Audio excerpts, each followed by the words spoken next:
নির্যাতনের মুখে বাংলাদেশমুখী রোহিঙ্গা স্রোত নিয়ে আন্তর্জাতিক অঙ্গনে সমালোচনার মধ্যে মিয়ানমারের স্টেট কাউন্সিলর অং সান সুচির বিশেষ দূত মঙ্গলবার ঢাকা আসেন।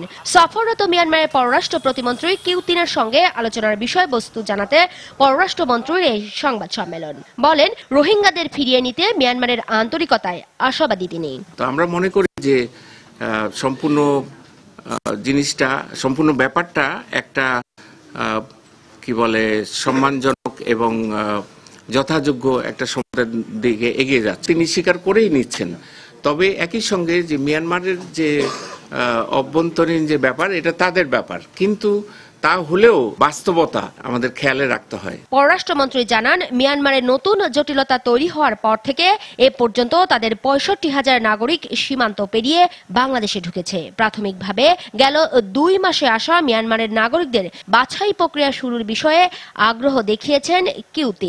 রোহিঙ্গা ইস্যু নিয়ে জাতিসংঘে গেলে সংকট আরও বাড়তে পারে বলে মনে করেন পররাষ্ট্রমন্ত্রী।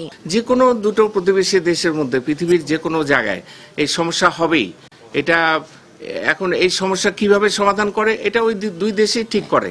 এবং আমরা যারা এটা ডিল করছি, হ্যান্ডেল করছি, আমরা তো আমাদেরটা বলতে পারি, মিয়ানমারেরটা বলবে, তারা তাদেরটা বলবে, কিন্তু আলটিমেটলি দুই দেশ মিলেই এটা সমাধান করতে হবে। দিনের সফরে মিয়ানমারের বর্ডার লিয়াজ অফিস ও নিরাপত্তা সহযোগিতা ইস্যুতে 2টি চুক্তি করতে সম্মত হয়েছে বলেও জানান Mahmud Ali. Border liaison office, framework agreement, security and cooperation, এটার কথা বলেছি আমরা। এছাড়া আমরা জয়েন্ট ইন্সপেকশনের প্রস্তাব করেছি। 3 দিনের সফরে অং সান সুচির বিশেষ দূত প্রধানমন্ত্রী শেখ হাসিনা, পররাষ্ট্রমন্ত্রী আবুল হাসান মাহমুদ আলী ও পররাষ্ট্র সচিব শহীদুল হকের সঙ্গে আলাদা বৈঠক করেন। প্রধানমন্ত্রীর কাছে পাঠানো চিঠিতে সুচি বাংলাদেশের সঙ্গে সম্পর্ক নিবিড় করার ইচ্ছে পোষণ করেন।